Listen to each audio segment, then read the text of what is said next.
എല്ലാ Shalom T V പ്രേക്ഷകർക്കും സഫലമീ ജീവിതം എന്ന പ്രോഗ്രാമിലേക്ക് സ്വാഗതം. ലോകപ്രസിദ്ധ നേത്രരോഗ വിദഗ്ധനായ ഷെവലിയർ ഡോക്ടർ എസ് ടോണി ഫെർണാണ്ടസിൻ്റെ ആതുര ശുശ്രൂഷ വഴികളുടെ ശേഷം ഭാഗങ്ങളാണ് നമ്മളിന്ന് കാണുക. നമ്മൾ എത്ര വലിയവനായാലും ശരി, ഒരു ഹാർട്ട് അറ്റാക്കോ ഇതുപോലത്തെ ഒരു സൂക്കടോ വന്ന് ഒരു ആക്സിഡൻറ്റോ പറ്റിക്കഴിഞ്ഞിട്ട് നമുക്ക് ശാരീരികവും മാനസികവുമായ ഒരിത് വരുമ്പോൾ എല്ലാം തകരില്ലേ. നമ്മുടെ ജീവിതത്തിൻ്റെ ആ ചിന്താഗതി തന്നെ വ്യത്യസ്തമാണ്. അവിടെയാണ് ഞാൻ പറഞ്ഞതുപോലെ ദൈവം നമുക്കൊരു വഴി കാട്ടിത്തന്നത്. അന്ന് മുതലാണ് എനിക്ക് എൻ്റെ ഔട്ട്ലുക്ക് ഓഫ് ലൈഫ് വളരെയധികം വ്യത്യാസം വന്നെന്ന് പറഞ്ഞു.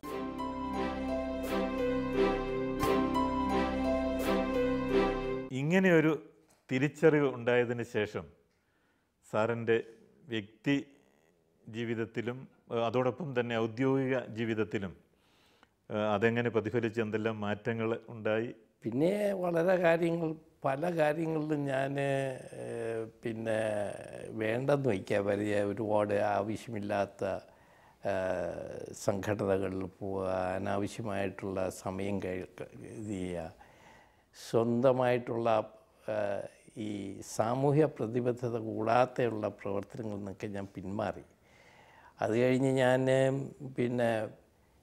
ഈ പാവങ്ങൾക്ക് വേണ്ടിയുള്ളൊരു കൂടുതൽ പ്രവർത്തിക്കാനും ആളുകളോട് കുറേ കൂടെ വളരെ ദയവായിട്ട്, പണ്ടൊക്കെ ഞാൻ 10-100 രോഗികളെ ഒരു ദിവസം കാണുമായിരുന്നു, 100-120 രോഗികളെയൊക്കെ. അത് കാണാൻ, വാസ്തവം പറഞ്ഞു കഴിഞ്ഞാൽ അത് കാണാൻ പറ്റാത്ത ഒരു സ്ഥിതിയാണ്.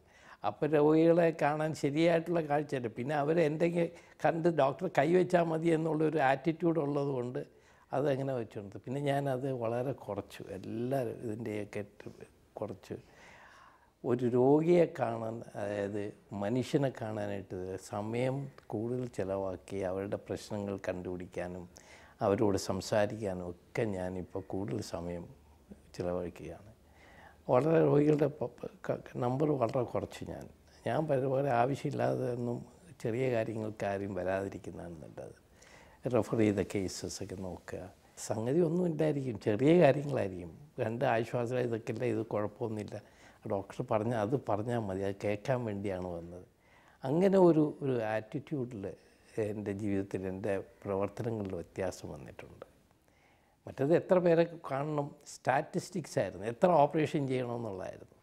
ഇപ്പോൾ ആ ചിന്താഗതിയൊക്കെ മാറി. അതുപോലെ എനിക്കന്നും ഇന്നും ഉള്ളൊരു പ്രശ്നം, ഒരു രോഗിയും പാവപ്പെട്ട രോഗി വന്നു കഴിഞ്ഞാൽ അവന് കാശില്ലാത്ത ഒരു രീതിയിൽ അവനെ പറഞ്ഞയക്കാൻ ഞാൻ ഒരിക്കലും സമ്മതിച്ചിട്ടില്ല.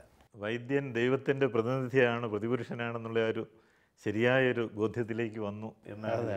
അതാണ് അതൊരു വലിയൊരു ബോധ്യമായിരുന്നു. അതുകൊണ്ട് നല്ല കാര്യങ്ങൾ ചെയ്യുമ്പോഴും ഒരു മനുഷ്യരും വേദന അനുഭവിക്കുന്നില്ല. ഞാനിവിടെ ഇപ്പോഴും പുതിയ ആശുപത്രി തുടങ്ങിയിട്ട് ഇപ്പോൾ 6 വർഷമായി എൻ്റേതായിട്ടുള്ളത്. ഞാൻ തുടങ്ങിയത് വളരെ വയസ്സായി കഴിഞ്ഞിട്ട് 75 വയസ്സിലാണ് ഞാൻ തുടങ്ങിയത്.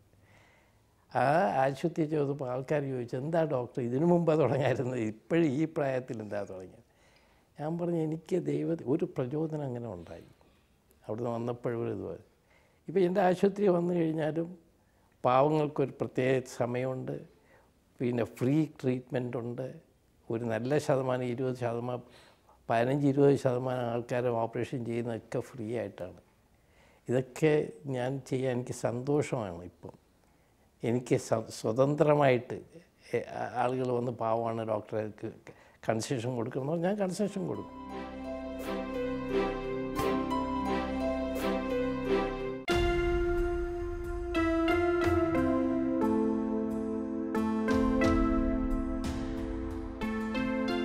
ആലുവായിലുള്ള ഡോക്ടർ ടോണി സൈ ഹോസ്പിറ്റലിൽ ഈ 80-ാം വയസ്സിലും പ്രവർത്തന നിരതനാണ് ഡോക്ടർ ടോണി. കേരളത്തിൻ്റെ വിവിധ ഭാഗങ്ങളിൽ നിന്ന് പരിശോധനയ്ക്കായി നിരവധി ആളുകൾ അദ്ദേഹത്തിൻ്റെ പക്കൽ എത്തുന്നു.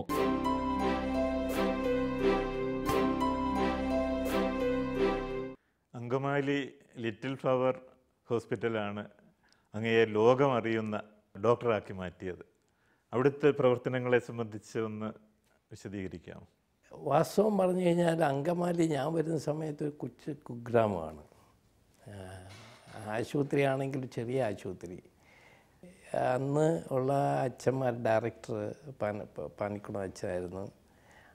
അദ്ദേഹവും മറ്റൊക്കെ പറഞ്ഞു, ഞാൻ പറഞ്ഞു ഒരുപാട് ഇൻസ്ട്രുമെൻറ്റ്സൊക്കെ വേണം വെച്ചോ, അതൊക്കെ അത് ദൈവം കൊണ്ട് തരുവാണ്, ഡോക്ടറിങ് പോരെ, നമുക്ക് പ്രാർത്ഥിക്കാം. ആ ഒരൊറ്റ വാക്കിൽ ഞാനിങ്ങ് പോന്നു. ഞാനവിടെ 14,000 രൂപ അന്നത്തെ സ്റ്റാൻഡേർഡ് അനുസരിച്ച് പ്രൈവറ്റ് പ്രാക്ടീസായിട്ടൊക്കെ നടത്തിക്കൊണ്ട് ഞാനിവിടെ വന്നത് 1,100 രൂപയുടെ ശമ്പളത്തിലാണ്. പ്രൈവറ്റ് പ്രാക്ടീസ് ചെയ്തുകൊള്ളാൻ ആവശ്യപ്പെട്ടിട്ട് ഞാൻ പ്രൈവറ്റ് പ്രാക്ടീസ് ചെയ്തില്ല. അപ്പോൾ പിന്നെ അവസാനം എനിക്കൊരു റിട്ടയർ ചെയ്യേണ്ട സമയം, റിട്ടയർ ചെയ്യല്ല, ഞാൻ പലതവണ പോയി പിതാവിനോട് പറഞ്ഞ് എനിക്ക് റിട്ടയർ ചെയ്യണമെന്ന് പറഞ്ഞപ്പോൾ അവരൊന്നും സമ്മതിച്ചില്ല. 40 വർഷങ്ങൾ സേവനം 40 വർഷം 39 വർഷം ഞാൻ അവിടെ സേവനം നടത്തി. അത് ഞാൻ അവിടെ ഓണററി ആയിട്ടാണ് പിന്നെയൊക്കെ സേവനം നടത്തിയത്. എല്ലാവർക്കും ഞാൻ ഓരോരുത്തരും സമയം കഴിഞ്ഞുകൊണ്ട് ഞാൻ റിട്ടയർ ചെയ്ത് മറ്റുള്ളവർക്ക് അവസരം കൊടുത്തു. ഞങ്ങളെല്ലാം ഒരുമിച്ച്, അത് വാസ്തവം പറഞ്ഞു കഴിഞ്ഞാൽ ഞങ്ങളുടെ ഡോക്ടർമാരുടെ ഒത്തൊരുമിച്ചുള്ള ഒരു പ്രവർത്തനമായിരുന്നു. എല്ലാ ഡോക്ടർമാരും അവർ കണ്ണ് ഡിപ്പാർട്ട്മെൻറ്റിനെ കുറിച്ച് മറ്റുള്ളവർക്ക് അസൂയായിരുന്നു. കാര്യം എന്ന് പറഞ്ഞാൽ എല്ലാ പ്രവർത്തനങ്ങളും അവർ ഒത്തൊരുമിച്ച് പ്രവർത്തിക്കും. ഓൾ ഇന്ത്യ ഒപ്താൽമിക് മീറ്റ് ഇവിടെ 2 തവണ നടത്തിയപ്പോഴും ഞങ്ങളെല്ലാം ഞാനായിരുന്നു എൻ്റെ ഓർഗനൈസിങ് സെക്രട്ടറി. രോഗികളും രോഗങ്ങളുമായുള്ള നിത്യ സമ്പർക്കത്തിൽ അങ്ങേക്ക് ഉണ്ടായ ഏതെങ്കിലും ഹൃദയത്തിൽ തൊട്ട ഒരു അനുഭവം ഒന്ന് പങ്കുവയ്ക്കാമോ? വളരെ സംതൃപ്തി തന്ന ഒരു അനുഭവം. ഞാനീ പിന്നെ ബ്ലൈൻഡ് സ്കൂളുകളിൽ പോയി പരിശോധിച്ചുകൊണ്ടിരുന്ന അവസരത്തിൽ വർഷങ്ങൾക്ക് മുമ്പ്, അന്ന് ഞാൻ അവിടെ ചെന്നപ്പോൾ 2-3 കുട്ടികളെ കണ്ട് അവിടെ വാസ്തവത്തിൽ അവർക്ക് ബ്ലൈൻഡ്നെസ് എന്ന് പറഞ്ഞാൽ ട്രീറ്റബിൾ ബ്ലൈൻഡ്, അതായത് 1 കൃഷ്ണമണിയിൽ 2 കൃഷ്ണമണിയിലും വെളുത്ത പാടുള്ളത്. വേറൊരു കുട്ടിക്കാണെങ്കിൽ തിമിരമുണ്ട്. തിമിരം അവർ വന്നിട്ട് അവർ കുറേ വർഷങ്ങളായിട്ട് ഈ ബ്ലൈൻഡ് സ്കൂളിൽ പിള്ളേരെ ആയിട്ട് ഞാൻ അപ്പനും അമ്മയും വിളിച്ച് ചോദിച്ചു, നിങ്ങൾ ഇവരെ കാണിച്ചില്ലേ? അവർ ഏതോ ഇവിടെ നിന്ന് ക്യാമ്പൊക്കെ കാണിച്ച്, പാവങ്ങളാണ് കാണുക, അവർക്ക് കാഴ്ചയില്ല, അതുകൊണ്ട് ഞങ്ങളിവിടെ ബ്ലൈൻഡ് സ്കൂൾ കണ്ടിട്ടു. അത് ഞാൻ പറഞ്ഞു, ഇത് നമുക്ക് കൊച്ചു കുട്ടിയാണ്, എന്തിനാണ് നിങ്ങളിവിടെ കൊണ്ടിട്ടത്?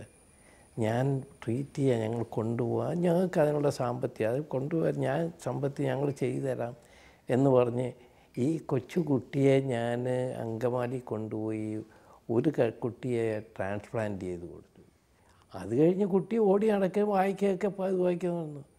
അപ്പോഴാണ് ഈ മനുഷ്യർക്കിടെ ഈ അവരുടെ അറിവിൻ്റെ ഇതില്ലാതെ എത്രമാത്രം കുട്ടികളിങ്ങനെ ഇത് വരുന്നു. വളരെ പലർക്കും ഈ ചില കാര്യങ്ങൾ നമ്മൾ വിചാരിക്കും നമ്മളൊക്കെ അറിവുകൊണ്ട് അജ്ഞത കൊണ്ട് ആ കുട്ടികൾ അല്ലെങ്കിൽ ബ്ലൈൻഡായിട്ട് കൂടെ കഴിഞ്ഞെങ്കിൽ അവർ ടോട്ടലി ബ്ലൈൻഡായാണ്.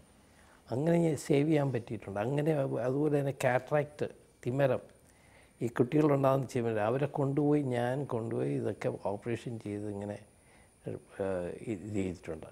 അങ്ങനെ വളരെ അവർ പാരൻസിന് തന്നെ അതിശയമാണ്. ഒരുപാട് ഡോക്ടറെ ഇത് ഞങ്ങൾക്ക് അറിഞ്ഞുകൂടായിരുന്നു, ഇപ്പം കുട്ടിയെല്ലാം കാണാം, വായിക്കാം, സ്കൂളിൽ പോകാം. ഞാൻ പറഞ്ഞു, ഇനി ആ ബ്ലൈൻഡ് സ്കൂളിൽ പോയിട്ട് അതിൻ്റെ സൈക്കോളജിക്കൽ ഈ ബ്ലൈൻഡുമായിട്ട് ഇത് പാടില്ല. അതുകൊണ്ട് അതിന് ശേഷം ഞങ്ങൾ എല്ലാ ബ്ലൈൻഡ് സ്കൂളിലും സാറിന് ഈ ക്യാമ്പ് നടത്തി ഇങ്ങനെയുള്ള ആൾക്കാർ ഇവിടെ പ്രത്യേകിച്ച് ഒരു ബ്ലൈൻഡ് സ്കൂളിൽ. ആതുര ശുശ്രൂഷയുടെ തിരക്കുകൾക്കിടയിൽ അങ്ങേക്ക് കിട്ടിയ സപ്പോർട്ട്, കുടുംബത്തിൽ നിന്ന് കിട്ടിയ സപ്പോർട്ടിനെ കുറിച്ച്, വിശേഷിച്ച് ജീവിത പങ്കാളിയിൽ നിന്നും മക്കളിൽ നിന്നും കിട്ടിയ സപ്പോർട്ടിനെ കുറിച്ച് പറയാം. അവരുടെ സപ്പോർട്ടെന്ന് പറഞ്ഞാൽ ഒരു വ്യക്തമായിട്ട് പറഞ്ഞു കഴിഞ്ഞാൽ ഒരിക്കലൊരാൾ പറഞ്ഞത് ശരിയാണ്. എനിക്ക് അവിടെ സപ്പോർട്ടിൽ അവിടെ സാക്രിഫൈസാണ്. അത് നമ്മൾ എപ്പോഴും വേണം. എൻ്റെ പിന്നിൽ എൻ്റെ ഭാര്യ എന്ന് പറയുന്ന പ്രയോഗം തെറ്റാണെന്ന് ഒരു ഇതിൽ ഞാൻ വായിച്ചു. പിന്നിലല്ല, സൈഡിലല്ല, മുന്നിലെല്ലാം ഒരു ഭാര്യ വാസ്തുവിൽ സഫർ ചെയ്യും, അതിന് സംശയമൊന്നുമില്ല. എൻ്റെ ജീവിതത്തിൽ എനിക്ക് തോന്നി ഏറ്റവും കൂടുതൽ സഫർ ചെയ്തിട്ടുള്ളത് എൻ്റെ ഭാര്യയാണ്. അത് പല കാര്യങ്ങളും ഷീ ഹാസ് ടു ഡു, എല്ലാ കാര്യങ്ങളും കണക്ക് വയ്ക്കുന്നതും വയ്ക്കുന്നതും വീട് നോക്കുന്നതും പിന്നെ പിള്ളേരെ പഠിപ്പിക്കുന്നതും സ്കൂളിൽ പോകുന്നതിനും അതിനൊന്നും എനിക്ക് സമയമില്ല കേട്ടോ. അതെല്ലാം ഭാര്യ തന്നെ പോകേണ്ടി വരും. കുറച്ചൊക്കെ വഴക്കുകളും ബഹളമൊക്കെ ഉണ്ടായി പോയിട്ട് ഭയങ്കര സാക്രിഫൈസാണ്. ഇതുപോലെ ഞാൻ എല്ലാ ഭാര്യമാരും ഇപ്പോൾ വളരെ പ്രസിദ്ധരായിട്ടുള്ള ആൾക്കാരുടെ ഭാര്യമാരുടെ കാര്യത്തിൽ പറഞ്ഞു കഴിഞ്ഞാൽ അവരതൊക്കെ പറയുമെങ്കിലും അവർ സഫറിങ് പാർട്ട്ണറാണെന്ന് പറയാം. അത് എനിക്കിപ്പോഴും വളരെ ഇതുണ്ട്. ഇപ്പോഴും ഞാൻ കൂടുതൽ നേരം ഇവിടെ അതിനുവേണ്ടി ഞാൻ ഭാര്യയുമായിട്ട് കൂടുതൽ സമയം പ്രാർത്ഥനയിൽ ഞങ്ങൾ ഒത്തൊരുമിച്ച് കഴിയുന്നത് to make up for that old ദിസിങ് അവഗണന ഉണ്ടായിട്ടുണ്ട്. അതുകൊണ്ട് ഭാര്യയും മക്കളും വളരെയധികം എൻ്റെ പിന്നിലുണ്ടായിരുന്നു. കാര്യം അവരെ പഠിപ്പിക്കുന്നതിനും അവരിതിനും അപ്പൻ സാധാരണ ഉണ്ടാവില്ല അവിടെ. അപ്പോൾ അവരൊക്കെ ഒരു ഡിനായലുണ്ടായിട്ടുണ്ട്. പിന്നെ അവർ എല്ലാ കാര്യങ്ങളിലും ഞാൻ വന്ന് അവരുടെ അടുത്ത് പറയും. ഞാനും വന്ന് ഓരോ പ്രശ്നങ്ങൾ അവരുമായിട്ട് ചെയ്യും, പാവങ്ങളെക്കുറിച്ച് പറയും. They have A understanding. Daddy ഇതൊക്കെ ചെയ്യുന്നുണ്ട്, അതുകൊണ്ടാണ് ഡാഡിക്ക് ഇങ്ങനെ ഒരിത് വന്നത്. അതുകൊണ്ട് എൻ്റെ മക്കളാണെങ്കിൽ ഇപ്പോൾ മൂത്ത മകൻ ഇവിടെ ഇല്ലായിരുന്നു, ബോർഡിങ്ങിലായിരുന്നു. അവന് ഡോക്ടറാകണമെന്നുണ്ടായിരുന്നു. ഇപ്പോൾ അവൻ പ്രസിദ്ധനായ ഡോക്ടറായിട്ടുണ്ട്, ഡോക്ടർ ഫ്രെഡി. ഇപ്പോൾ എൻ്റെ ആശുപത്രി നടത്തുന്ന മോനാണ്. അവൻ കോർണിയ ട്രാൻസ്പ്ലാന്റേഷനും കോർണിയ ഇതിലും ഈ ലേറ്റസ്റ്റ് ഓപ്പറേഷൻസൊക്കെ ചെയ്യുന്നത് പുള്ളിയാണ്. പിന്നെ ഒരു മോള് ഡെൻറ്റിസ്റ്റാണ്, professor of dentistry in Ramaiah dental college ഇവിടെ ബാംഗ്ലൂർ. മൂത്ത മോള് പിന്നെ ആർക്കിടെക്റ്റ് എഞ്ചിനീയറാണ്, സോണിയ. She's at Abu Dhabi. മകനാണെങ്കിൽ എനിക്ക് 5 മക്കളുണ്ട്. 4ാമത്തെ മകനാണെങ്കിൽ സോഫ്റ്റ്വെയർ എഞ്ചിനീയറാണ് ലണ്ടനിൽ. ഇളയ മോള് MB ആണ്, ഇവിടെ കാനഡയിൽ സെറ്റിൽ ചെയ്തിരിക്കുകയാണ് ഭർത്താവുമായിട്ട്. ദൈവം ഓരോരുത്തരെയും അവരുടെ വഴിക്ക് ഞാൻ ഒന്നും ചെയ്തില്ലെങ്കിലും ഞാൻ സമൂഹത്തിന് വേണ്ടി ചെയ്തതിൻ്റെ പ്രത്യുപകാരമായിട്ട് നല്ല സ്ഥിതിയിൽ ഓരോരുത്തരും ദൈവം എല്ലാവരെയും നല്ല സ്ഥലങ്ങളിൽ ഉന്നത സ്ഥാനങ്ങളിൽ എത്തിച്ചു. ഡോക്ടറിനിപ്പോൾ 80 വയസ്സായി. ഇപ്പോഴത്തെ പ്രവർത്തനങ്ങൾ ഒന്ന് വിശദീകരിക്കാമോ? ഇപ്പോഴും ഞാൻ പഴയതുപോലെ വളരെ ആക്റ്റീവാണ്. ഈ വയസ്സായെന്ന് പറഞ്ഞ് അത് റിട്ടയർ ചെയ്യുന്ന ഒരു ചിന്താഗതി എനിക്ക് ഇതുവരെ ഉണ്ടായിട്ടില്ല. നമ്മൾ പ്രവർത്തിച്ചുകൊണ്ടിരുന്നു കഴിഞ്ഞാൽ വയസ്സ് നമ്മുടെ ജീവിതം പിന്നെ കൂടുകയുള്ളൂ. മറ്റുള്ളവർക്ക് വേണ്ടി നല്ല കാര്യങ്ങൾ ചെയ്യുക എന്നുള്ളതാണ് എൻ്റെ ജീവിതത്തിലെ ഉദ്ദേശം. ഞാൻ 75 വയസ്സിലാണ് ഞാൻ എൻ്റെ പുതിയ ആശുപത്രി തുടങ്ങിയത്. ഇപ്പോഴേ ഏറ്റവും ആധുനികമായ ഒരു ആശുപത്രി ആലുവയിൽ തുടങ്ങിയിട്ടുണ്ട്. കൂടാതെ ഈ ആശുപത്രി രാവിലെ പോയാൽ ഞാൻ ഉച്ച കഴിഞ്ഞിട്ട് വരും. ഉച്ച കഴിഞ്ഞ് ഞാൻ പിന്നെ ഇവിടെ റെസ്റ്റ് എടുക്കുകയും പിന്നെ പൊതുപ്രവർത്തനത്തിനാണ് എനിക്ക് കൂടുതൽ ഞാൻ ഊന്നൽ കൊടുക്കുന്നത്. പൊതുപ്രവർത്തനങ്ങളെന്ന് പറഞ്ഞാൽ പൊതുപ്രവർത്തനം എന്ന് പറഞ്ഞു കഴിഞ്ഞാൽ ഇപ്പം എനിക്ക് തന്നെ ഞങ്ങൾ ഒരു റെസിഡൻസ് അസോസിയേഷനുണ്ട്. ഞങ്ങളിപ്പോൾ ഒരു മെഗാ ക്യാമ്പ് നടത്തി. 2,500 ആൾക്കാരുള്ള ഒരു ക്യാമ്പ് നടത്തി. പാവപ്പെട്ടവർക്ക് സൗജന്യ ചികിത്സ, കണ്ണ് ചികിത്സ, ക്യാൻസർ ട്രീറ്റ്മെൻറ്റ്, ഇതൊക്കെ വാസ്തവത്തിൽ റിട്ടയർ ചെയ്ത ആൾക്കാരാണ് ചെയ്യുന്നത്. 55 വയസ്സ് കഴിഞ്ഞ് ഞാൻ റിട്ടയർ കഴിഞ്ഞ് വയസ്സായി എനിക്കൊരു പണിയൊന്നുമില്ലെന്ന് പറഞ്ഞുകൊണ്ട് ആ ചിന്താഗതി ആൾക്കാർ മാറ്റി. 55 വയസ്സെന്ന് പറഞ്ഞാൽ വളരെ യങ് വയസ്സാണ്. വാസ്തവത്തിൽ നമ്മുടെ നാട്ടിലാണ് 55 വയസ്സിൽ റിട്ടയർ ചെയ്യുന്നത്. അവിടെയൊക്കെ പുറത്തൊക്കെ 60-65 വയസ്സിലേ റിട്ടയർ ചെയ്യാറുള്ളൂ. അതുകൊണ്ട് നമ്മൾ വാസ്തവത്തിൽ ഈ ആ ചിന്താഗതി മാറ്റി ഇതുപോലുള്ള സാമൂഹിക പ്രവർത്തനങ്ങൾ ഒന്നിച്ച് പ്രവർത്തിക്കണം. നല്ല കാര്യങ്ങൾ ചെയ്യാൻ പറ്റും. ചുരുക്കത്തിൽ ദൈവത്തിൻ്റെയും മനുഷ്യൻ്റെയും സേവനത്തിന് അങ്ങനെ സജീവമായി കർമ്മനിരതമായി ജീവിക്കുന്നതാണ് ഡോക്ടറുടെ ആരോഗ്യത്തിൻ്റെയും ആയുസ്സിൻ്റെയും സന്തോഷത്തിൻ്റെയും ഒക്കെ രഹസ്യം എന്ന് തീർച്ചയായിട്ടും പറയാം. അതൊക്കെ ഇതിൽ കൂടുതലൊന്നും എത്തിപ്പിടിക്കുന്ന ഒരുപാട് കാശുണ്ടാക്കണമെന്നോ വലിയ വലിയ കാറുകളിൽ പോകണമെന്നോ ഒന്നും എനിക്കൊന്നും ആഗ്രഹമില്ല. ഉള്ളത് വെച്ച് ജീവിക്കുക. ഞാൻ പിള്ളേരോടും പറയും, നമ്മൾ കൊടുക്കുന്ന സ്നേഹത്തോടു കൂടിയുള്ള ഒരു പങ്കുവയ്ക്കൽ. പലപ്പോഴും ഞാൻ പറയാറുണ്ട് ഇതിനെക്കുറിച്ച്. സ്നേഹത്തോടുള്ള പങ്കുവയ്ക്കൽ. നമുക്ക് കിട്ടുന്നതിൻ്റെ ഒരു ഭാഗം മറ്റുള്ളവർക്കും കൂടെ കൊടുക്കുക. അത് ശരിയായിട്ട് കൊടുക്കണമെന്നുള്ളത്. അങ്ങനെ കൊടുക്കുമെന്ന് വിശ്വാസം ഉണ്ടെങ്കിൽ ഒരുപാട് പേര് കേരളത്തിൽ തന്നെ, നമ്മുടെ ഈ ഫോറിൻ എയ്ഡിനൊന്നും പോകേണ്ട ആവശ്യമൊന്നുമില്ല. ഇഷ്ടം പോലെ കാശ് ഈ കേരളത്തിൽ, ഇന്ത്യയിൽ തന്നെ ഉണ്ട്. പക്ഷേ അവർക്ക് ആർക്കും വിശ്വാസമില്ല. ഇതൊക്കെ ചെയ്യുന്ന ആൾക്കാരുടെ പേര് അവർ വിശ്വസിക്കുക, അവർ മോഷ്ടിക്കുമോ എന്നുള്ളൊരു ആറ്റിറ്റ്യൂഡാണ്. അതുകൊണ്ട് ഇതുപോലെയൊക്കെ ചെയ്യാനായിട്ട് വളരെ അവസരങ്ങളുണ്ട്. ഇതുപോലുള്ള സംഘടനകൾ എല്ലായിടത്തും തുടങ്ങണമെന്നാണ് എൻ്റെ. കേരള ആക്ഷൻ ഫോഴ്സ് പോലെയും റെസിഡൻസ് അസോസിയേഷൻ പോലെയും ഒക്കെ തുടങ്ങി റിട്ടയർ ചെയ്ത ആൾക്കാർക്ക് ചെയ്യാവുന്ന ഏറ്റവും വലിയ സേവനമാണ്. ഒരു ഡോക്ടർ തീർച്ചയായിട്ടും സമൂഹത്തിൻ്റെ സ്വത്താണ്. എങ്കിലും ആ ഡോക്ടർ ഒരു സമുദായത്തിലെ അംഗം കൂടിയാണ്. അപ്പോൾ അങ്ങനെ തിരുസഭയിലെ അംഗം എന്ന നിലയ്ക്ക് സഭയോടുള്ള സാറിൻ്റെ സമീപനം, സഭയിൽ ഉൾച്ചേർന്ന് കൊണ്ടുള്ള സാറിൻ്റെ പ്രവർത്തനങ്ങൾ, അതുപോലെ തന്നെ സഭ സാറിന് നൽകിയിട്ടുള്ള അംഗീകാരങ്ങൾ, പ്രോത്സാഹനങ്ങൾ, ഇതേ സംബന്ധിച്ചൊന്ന് അറിഞ്ഞാൽ. ഞാൻ ഒരു സഭയുടെ ആശുപത്രിയിലാണ് 39 വർഷത്തിൽ ചെയ്തത്. അതായത് എറണാകുളം അതിരൂപത. കൂടാതെ ഞാൻ ലൂർദ് ആശുപത്രിയിൽ കുറേ അധികം നാൾ സേവനം അനുഷ്ഠിച്ചു. ഇവിടുന്ന് ഒരാഴ്ച പോലും വന്ന് പോയി കാണുമായിരുന്നു. അത് മറ്റേ വെറാപ്പള്ളി ആർച്ച് ബിഷപ്പിൻ്റെ. എന്തായാലും ഏത് കാര്യത്തിനും അവരെന്നെ വിളിക്കും, ഞാൻ പോകും. എനിക്ക് വലിയ പിതാക്കന്മാരുമായിട്ട് വലിയ അടുപ്പമാണ്, വളരെ സ്നേഹമുള്ളവരാണ്. അവരൊക്കെ പലരും രോഗികളായിട്ട് വർഷങ്ങളായിട്ട് വന്നിട്ടുണ്ട്. വലിയ കർദിനാൾമാർ, പുറത്തുനിന്നൊക്കെ ഉള്ള കർദിനാൾമാരും ഇവിടെ വന്നിട്ടുണ്ട്. എനിക്കെപ്പോഴും സഭയോട് പലർക്കും ചില അഭിപ്രായ വ്യത്യാസങ്ങളുണ്ടാവും. അച്ഛന്മാരോട് ചില അഭിപ്രായ വ്യത്യാസങ്ങളുണ്ടാവും. ഞാൻ വിചാരിക്കുന്ന ഒരു കാര്യമാണ്, ദൈവത്തിൻ്റെ അഭിഷിക്തരെന്ന് പറഞ്ഞു കഴിഞ്ഞാൽ അതിന് പലയിടത്തും പറഞ്ഞിട്ടുണ്ട്. ഇത് അവർക്ക് തെറ്റുകളുണ്ടാകാം, തെറ്റുകൾ അവർ ചെയ്തെന്ന് വരാം. പക്ഷെ അതിനെ ഇത് ചെയ്യാനുള്ള വേറെ വഴികളുണ്ട്. പക്ഷേ എന്തുകൊണ്ട് ഈ അഭിഷിക്തർ തെറ്റായി പോകുന്ന നമ്മുടെ സമൂഹത്തിൽ നിന്നല്ലേ അവർ പോയത്? ഏറ്റവും വലിയ പ്രോത്സാഹനം പിന്നെ പോപ്പിൻ്റെ തിരുമേനിയുടെ നിന്ന് കിട്ടിയ ബെനഡിക്റ്റ് ഷെവലിയർ സ്ഥാനമാണ്. പിന്നെ കാത്തലിക് ബിഷപ്സ് കോൺഫറൻസ് എന്നെ ആദരിച്ചിട്ടുണ്ട്. ലാറ്റിൻ കാത്തലിക് അസോസിയേഷൻ എന്നെ അവാർഡ് തന്ന് ആദരിച്ചിട്ടുണ്ട്. പലപ്പോഴും വളരെ ആദരവോടുകൂടിയാണ് അവരെല്ലാം എന്നോട് പെരുമാറിയത്.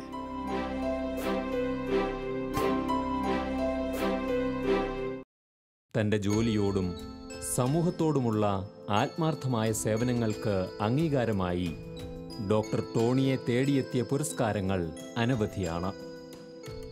1997 ഇന്ത്യയിലെ ഏറ്റവും നല്ല ഡോക്ടറിനുള്ള BC റോയ് അവാർഡ് അദ്ദേഹത്തിന് ലഭിച്ചു. 2008 രാഷ്ട്രം പത്മശ്രീ നൽകി അദ്ദേഹത്തെ ആദരിച്ചു. തുടർന്ന് 2009 ബെനഡിക്ട് 16 പാപ്പ കത്തോലിക്ക സഭയുടെ ആത്മായ ബഹുമതിയായ ഷെവലിയർ സ്ഥാനം ഡോക്ടർ ടോണിക്ക് നൽകി. വിശ്രമവേളകൾ ഡോക്ടർ ടോണി എഴുത്തിനും വായനയ്ക്കുമായി ചിലവഴിക്കുന്നു. നിരവധി ദേശീയ അന്തർദേശീയ പ്രസിദ്ധീകരണങ്ങൾക്കായി അദ്ദേഹം ലേഖനങ്ങളും പ്രബന്ധങ്ങളും തയ്യാറാക്കാറുണ്ട്. പ്രാർത്ഥനയിൽ തുടങ്ങി പ്രാർത്ഥനയിൽ അവസാനിക്കുന്നതാണ് ഡോക്ടർ ടോണിയുടെ ദിനചര്യ. തൻ്റെ എല്ലാ വിജയങ്ങൾക്കും നേട്ടങ്ങൾക്കും പിന്നിൽ സ്വന്തം കഴിവല്ല, ദൈവം തന്നെ ഉപയോഗിക്കുകയായിരുന്നു എന്ന തിരിച്ചറിവ് അദ്ദേഹത്തിനുണ്ട്.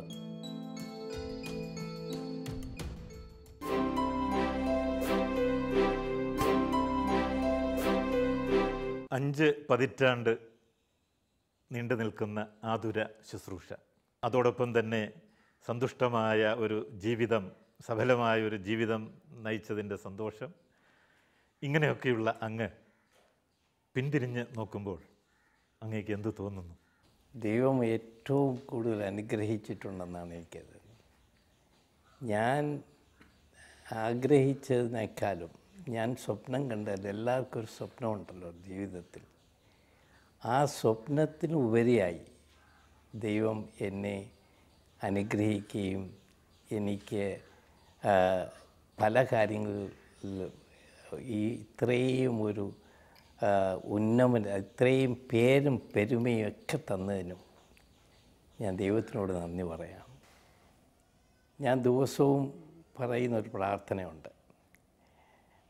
ഹെസക്കിയ രാജാവ് മരിക്കുന്ന അവസരത്തിൽ, സുഖമില്ലാതിരുന്ന അവസരത്തിൽ ഏശയ്യാ ചെന്ന് അദ്ദേഹത്തിനോട് പറഞ്ഞു, നിങ്ങൾ മരിക്കാറായി, അതുകൊണ്ട് വേണ്ട തയ്യാറെടുപ്പെടുക്കണമെന്ന്. അദ്ദേഹത്തിന് വിഷമം തോന്നി. അങ്ങേർ മതിലോട് തിരിഞ്ഞ് നിന്ന് കരഞ്ഞുകൊണ്ട് പ്രാർത്ഥിച്ചു, ദൈവമേ, നിസ്വാർത്ഥത്തോടുകൂടിയും പൂർണ്ണ ഹൃദയത്തോടും അങ്ങയുടെ മുമ്പിൽ വ്യാപരിച്ചെന്നും അങ്ങേക്ക് പ്രീതിജനകമായത് മാത്രമേ ഞാൻ അനുവർത്തിച്ചുള്ളൂവെന്നും അങ്ങ് ഇപ്പോൾ ഓർക്കണമേ. എനിക്ക് പറയാനുള്ളത് അത് തന്നെയാണ്. മരിക്കുന്നിടത്തോളം കാലം ദൈവത്തിൻ്റെ പ്രീതിജനകമായതും ആത്മാർത്ഥമായും ദൈവത്തെ സേവിക്കണമെന്നുള്ളതാണ് എൻ്റെ ആഗ്രഹം. അന്യജീവൻ ഉതകി സ്വജീവിതം ധന്യമാക്കും അമലേ വിവേകികൾ എന്ന് പാടിയത് മഹാകവി കുമാരനാശാനാണ്. അന്യജീവൻ ഉതകി സ്വന്തം ജീവിതം ധന്യമാക്കിയ ഒരു മഹത് വ്യക്തിത്വത്തെയാണ് ഞങ്ങളിന്ന് പരിചയപ്പെട്ടത്. ഞങ്ങളോടൊപ്പം ഇത്രയും നേരം ചെലവഴിച്ച ഡോക്ടർക്ക് നന്ദി രേഖപ്പെടുത്തുന്നു.